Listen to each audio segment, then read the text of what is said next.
صرف ایک دو اگر کینڈیڈیٹ ٹاسک کے اندر کام کرتے رہیں اور باقی لوگ صرف انہیں فالو کرتے رہیں اور اس ٹاسک کو پورا کریں، تو وہ صرف ایک دو ہی آپ میں پرومیننٹ رہیں گے اور ان کی پرفارمنس کو بہتر کنسیڈر کیا جائے گا۔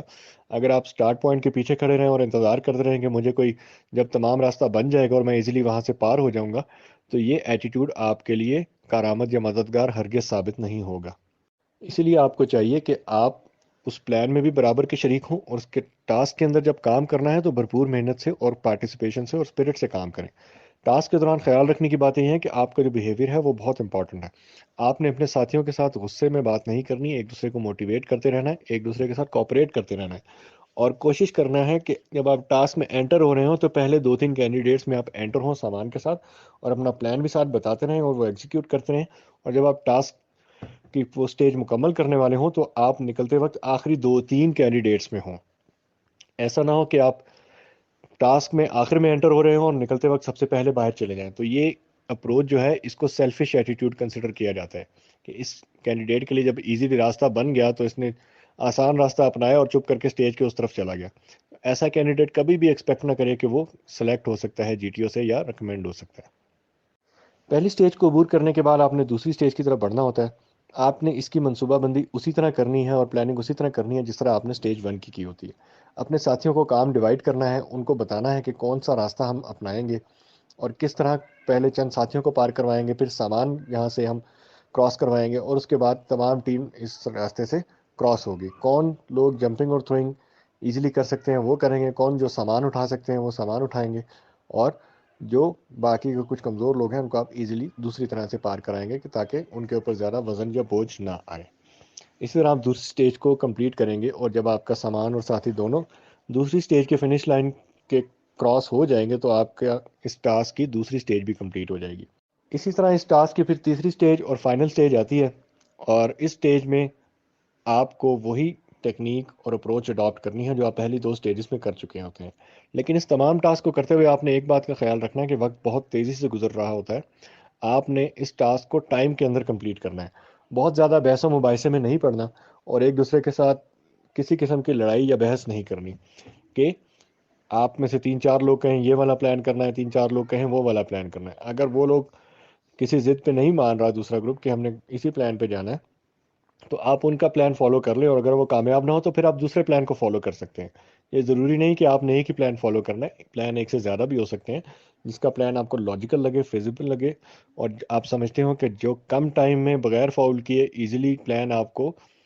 اس مرحلے کو عبور کرنے کے لیے بہتر ہے، وہی آپ اسی کو ایگزیکیوٹ کریں اور اسی کو فالو کریں۔ اسی طرح جب تیسری سٹیج پہ آپ آ جائیں گے تو آپ کے پاس وہی سامان اور وہی ساتھی آپ کے ہوں گے، اسی طرح آپ اس کو سٹیج کو دیکھیں گے، اس کے فاؤلز کو دیکھیں گے، اور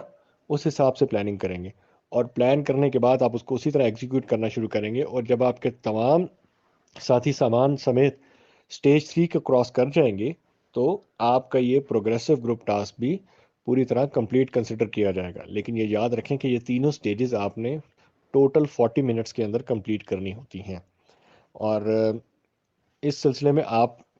کے ساتھ میں نے اوپر جی ٹی او سیریز کی ایک ویڈیو بھی شیئر کی ہے جس میں پروگریسو گروپ ٹاسک کے متعلق آپ کو بریف بھی کیا گیا ہے، اور اس میں ایک امیجنری سمبولک یعنی کہ فرضی پروگریسو گروپ ٹاسک بھی دکھایا گیا ہے جس کو آپ دیکھ کر رہنمائی حاصل کر سکتے ہیں۔ اچھا، اب جس ٹاسک کی میں بات کرنے لگا ہوں وہ ہے ہاف گروپ ٹاسک۔ یہ ٹاسک تب ہوتا ہے کہ اگر آپ کی آئی ایس ایس بی کسی وجہ سے کم دنوں میں لی جا رہی ہو، ورنہ عام طور پر یہ پہلے دن ٹاسک نہیں ہوتا اور یہ جی ٹی او سیریز میں اب شامل نہیں ہوتا۔ لیکن اگر یہ کسی صورت آپ کو اس کا سامنا کرنا پڑ جائے یا آپ کے لیے آ جائے تو آپ کو پتہ ہونا چاہیے کہ آپ نے اس میں کس طرح سے پرفارم کرنا ہے اور اس کو کس طرح سے کمپلیٹ کرنا ہے۔ اچھا، تو ہاف گروپ ٹاسک میں آپ کا اگر 12 کا گروپ ہے تو آپ کو 3 برابر حصوں میں تقسیم کر دیا جاتا ہے یا 4 حصوں میں، اور آپ کے ہر گروپ کے حصے سے علیحدہ ایک چھوٹا ٹاسک کروایا جاتا ہے جو کہ کم لینتھ کا ہوتا ہے اور جس کو مکمل کرنے کے لیے آپ کو 8 منٹ کا وقت دیا جاتا ہے۔ اس میں بھی آپ کا کوئی لیڈر یا کمانڈر نہیں ہوتا، اس میں اس کو کروانے کا مقصد یہ ہوتا ہے کہ اگر آپ 10 یا 12 کے گروپ میں اپنی صلاحیتوں کو صحیح طرح سے نہیں دکھا سکے تو آپ چھوٹے ٹاسک میں 3 سے 4 لڑکوں کے گروپ میں اپنی صلاحیتوں کو بہترین طریقے سے دکھا سکیں، اور آپ کو یہ موقع فراہم کیا جاتا ہے تاکہ آپ اس ٹاسک میں اپنے آپ کو امپروو کر سکیں اور بہتر دکھا سکیں، آپ کی صلاحیتیں بھی کھل کر سامنے آ سکیں۔ کہ میں نے جیسا کہ میں نے بتایا کہ اس ٹاسک میں بھی آپ کا کوئی لیڈر یا کمانڈر نہیں ہوتا، اس میں بھی آپ کو وہی سامان دیا جائے گا، ایک ٹاسک کی سٹارٹ لائن اور فنش لائن ہوگی، درمیان میں کچھ سرفیسز اور سطحیں ہوں گی جن کے اوپر سے آپ نے وہ سامان لے کر گزرنا ہوگا۔ جی ٹی او آپ کو اس کے متعلق مکمل بریف کرے گا، آپ کے باقی کے گروپس اس ٹاسک کے پاس نہیں کھڑے ہوں گے، صرف آپ ہی کر رہے ہوں گے، اور اس میں آپ نے اپنے ساتھیوں کے ساتھ اسی طرح پراپر پلان بنانا ہے، اس ٹاسک کی ایک اپروچ اور راستہ دیکھنا ہے کہ کس طریقے سے آپ اس کو کریں گے تاکہ آپ اس کو مقررہ وقت میں تمام اصولوں کے مطابق مکمل کر سکیں، تو یہ آپ کا ٹاسک کنسیڈر کیا جائے گا کہ یہ کمپلیٹ ہے۔ یہ ٹاسک بہت امپورٹنٹ ہے اگر آپ کو یہ کرنا پڑتا ہے، کیونکہ اس میں آپ اپنی ایبیلٹیز کو بہتر طریقے سے دکھا سکتے ہیں۔ اس میں آپ کے سارے کینڈیڈیٹ جو گروپ کے ہیں وہ شامل نہیں ہوتے، صرف 3 یا 4 لوگ آپ کے ساتھ ہوں گے جن کے ساتھ آپ کو پلان بنانا اور چیزوں کو انڈرسٹینڈ کرنا آسان ہوتا ہے۔ اچھا، کسی بھی آؤٹ ڈور ٹاسک میں خیال رکھنے کی باتیں میں آپ کو بتا دیتا ہوں، خاص طور پر جو آج میں نے آپ کو 2 ٹاسک بتائے ہیں ان کے متعلق خاص طور پہ بتا دوں کہ آپ نے اپروچ کیسی رکھنی ہے اور کس طرح آپ نے خود کو اس کے اندر انوالو کرنا ہے۔ سب سے پہلے تو جو لوگ یہ سوچ رہے ہیں کہ وہ چپ کر کے سائڈ پہ کھڑے رہیں گے اور ٹاسک میں جب باقی لوگ کام کر چکے ہوں گے تو آرام سے ٹاسک میں داخل ہو کر سٹارٹ پوائنٹ سے فنش پوائنٹ پر نکل جائیں گے، تو ان دوستوں سے درخواست ہے کہ اس ایٹیٹیوڈ سے آپ کا کام بالکل نہیں چلے گا، اور آپ کو چاہیے کہ آپ مکمل پارٹیسپیٹ کریں۔ آپ کا جی ٹی او ہر کینڈیڈیٹ کو دیکھ رہا ہوتا ہے کہ کون سا کینڈیڈیٹ جو ہے وہ پلاننگ میں پارٹیسپیٹ کر رہا ہے، اپنے انپٹ دے رہا ہے، اور کون سا ٹھیک اور لاجیکل پلان بنا رہا ہے، اور کس کی بات سنی جا رہی ہے اور کس کی بات نہیں سنی جا رہی، اور کس طرح گروپ آپس میں بیہیو کر رہا ہے۔ کیا لوگ آپس میں لڑائی کر رہے ہیں، بحث کر رہے ہیں، یا ایک دوسرے سے کوآپریٹ کر رہے ہیں اور پلان بنانے کی طرف جا رہے ہیں۔ کچھ کینڈیڈیٹس کی عادت ہوتی ہے کہ وہ چپ کر کے سامان اندر ڈال کے تو کام کرنا شروع کر دیتے ہیں اور ان کے پاس کوئی پلان نہیں ہوتا۔ پلان سب سے امپورٹنٹ اور فورموسٹ تھنگ ہے۔ پلان کے بغیر کوئی بھی چیز آئی ایس ایس بی میں آپ نے نہیں کرنی۔ ایک اس کا پراپر پلان بنائیں، اور صرف ایک پلان نہیں، 2 سے 3 پلان بنائیں کہ اگر پہلا منصوبہ یا پلان آپ کا کامیاب نہیں ہوتا تو آپ نے دوسری اپروچ یا منصوبہ کون سا رکھنا ہے۔ اور اپنے ذہن کو ہمیشہ فلیکسیبل اور کھلا رکھیں کہ ضروری نہیں کہ آپ ہی کا پلان بنایا ہوا ٹھیک ہو جائے گا، کسی دوسرے ساتھی کا بھی پلان ٹھیک ہو سکتا ہے۔ اگر آپ کو اس کے پلان میں لاجک نظر آئے اور نظر آئے کہ ہاں اس کا پلان مجھے لگ رہا ہے کہ کامن سینس کے لحاظ سے زیادہ بہتر ہے اور اس طرح ہم زیادہ بہتر طریقے سے گروپ کو پار کروا سکتے ہیں، تو آپ اس کا پلان بھی فالو کر سکتے ہیں۔ سیکنڈلی، جب آپ نے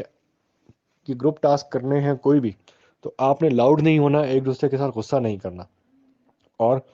ایک دوسرے کو زیادہ نگیٹ نہیں کرنا، پوائنٹ آؤٹ نہیں کرنا، سنگل آؤٹ نہیں کرنا کسی کو، کیونکہ آپ کے گروپ کا پورا بیہیویئر دیکھا جا رہا ہوتا ہے۔ یہ ٹیم ورک ہے، اس میں آپ نے ایز اے ٹیم جانا ہے۔ اگر آپ اکیلے جا کے ٹاسک میں پار ہو کر کھڑے ہونے فنش لائن میں سب سے پہلے، تو اس کا کوئی فائدہ نہیں جبکہ آپ کا سارا گروپ پیچھے رہ گیا ہو، کیونکہ جب تک آپ کا آخری کینڈیڈیٹ بھی گروپ کا اس ٹاسک کی سٹیجز کو کمپلیٹ نہیں کرتا، وہ ٹاسک آپ کا کمپلیٹ کنسیڈر ہوگا ہی نہیں، کیونکہ یہ گروپ ٹاسک ہے، انڈیویجول ٹاسک نہیں ہے۔ تو آپ نے سب سے پہلے تو یہ کہ جب اس ٹاسک کا پلان بنا لینا سٹارٹ لائن سے پہلے، تو اس کے بعد خود کام کرنا بھی شروع کرنا ہے۔ خود کام کرتے ہوئے آپ نے ٹاسک میں انٹر ہونا ہے، اور ٹاسک کے اندر رہ کر آپ نے باقی سب ساتھیوں کو گائیڈ کرنا ہے کہ آپ کیسے کریں، کیا کریں، لیکن اس میں آپ کا بیہیویئر اس طرح نہیں ہونا چاہیے کہ آپ نے ان کو انڈر کمانڈ کر لیا ہے یا آپ ان سے زبردستی کام کروانا چاہتے ہیں۔ یہ آپ نے ایک ایز ساتھی اور ایک ہیلپر کے طور پہ اور ایک کامریڈ کے طور پہ اور ایک پارٹنر کے طور پہ ان سے یہ ساری بات چیت کرنی ہے، تاکہ ان کو یہ نہ لگے کہ یہ ہمارا باس بن گیا۔ اس میں باس ہونے والا ایٹیٹیوڈ آپ نے نہیں دینا، اور آپ نے اس میں کولیگ ہونے والا ایٹیٹیوڈ دینا ہے، اور ایک دوسرے کو بک اپ اور موٹیویٹ کرتے رہنا ہے، لیکن بلا وجہ ہر وقت بک اپ نہیں کرتے رہنا، مناسب بک اپ کرنا ہے جتنا اگلے بندے کو سمجھ آ جائے کہ یہ نیچرل چیز ہے۔ کسی بھی ٹاسک کے دوران آپ نے، جس طرح میں نے پہلے بتایا، ایک دوسرے کے ساتھ غصہ نہیں کرنا اور فلیکسیبل رہنا ہے، اور پلان اپنا بنا کے رکھنا ہے، 2 سے 3 پلانس۔ اس کا مطلب یہ بھی نہیں کہ آپ اتنے ڈاؤن ہو جائیں کہ آپ کا کوئی ساتھی بہت غلط کام کر رہا ہے اور آپ اس کو روکیں ہی نہ، آپ کا کوئی ساتھی فاؤل کر رہا ہے اور آپ اس کو پوائنٹ آؤٹ ہی نہ کریں کہ آپ سے یہ فاؤل ہو گیا، آپ اس کو کریکٹ کر لیں۔ آپ نے بہت بیلنس اپروچ کے ساتھ چلنا ہے کہ ان کو لگے کہ یہ ہمارا دوست اور ساتھی جو ہے یہ ہمارے بھلے کے لیے اور ہمارے فائدے کے لیے ہمارے تمام کاموں میں ہماری مدد کر رہا ہے۔ اور اس کے علاوہ آپ نے جو ہے اپنی اپروچ کو بہت بیلنس رکھنا ہے۔ بیلنس رکھنے کا مطلب یہ ہے کہ آپ کے ساتھیوں کو یہ بھی نہ لگے کہ یہ ہمارا باس ہے، اور یہ بھی نہ لگے کہ یہ بالکل ہمارا سرونٹ ہے یا ہمارے انڈر آ گیا ہے۔ اب آپ بہتر سمجھتے ہیں کہ یہ اپروچ کون سی ہے۔ یہ اپروچ دوستانہ اپروچ ہو سکتی ہے، جس میں دوستانہ ماحول آپ بنا کر ایک دوسرے کے ساتھ رسپیکٹفلی کام کرتے ہیں۔ تو یہ سب سے امپورٹنٹ چیز ہے، اور کام کرنا، کوآپریٹ کرنا، پازیٹیو ایٹیٹیوڈ رکھنا، اور ٹاسک کمپلیٹ ہونے نہ ہونے سے اتنا فرق نہیں پڑتا۔ آپ کا جو بیہیویئر ہے ٹاسک کے دوران، وہی تمام چیزوں کو ڈیفائن کرتا ہے. That is the key, that is the basic element which will get you recommended انشاءاللہ. تو امید ہے ڈیئر ممبرس آج کے اس لیکچر سے آپ کو گائیڈنس ملی ہوگی اور آپ کے ذہن میں کوئی سوالات بھی آئے ہوں گے, تو آپ چاہیں تو ان سوالات کو مجھ سے پوچھ بھی سکتے ہیں. اور آج کا لیکچر یہی تھا. انشاءاللہ ہم اگلی سیریز میں جی ٹی او ٹاسک کے بقیہ ٹاسک کو ڈسکس کریں گے, اور میں آپ کو بتاؤں گا کہ وہ کون سے ہوتے ہیں اور اس میں کس طرح آپ نے ان کو اٹیمپٹ کرنا ہوتا ہے. تو اپنا خیال رکھیے گا. بہت شکریہ. اللہ حافظ.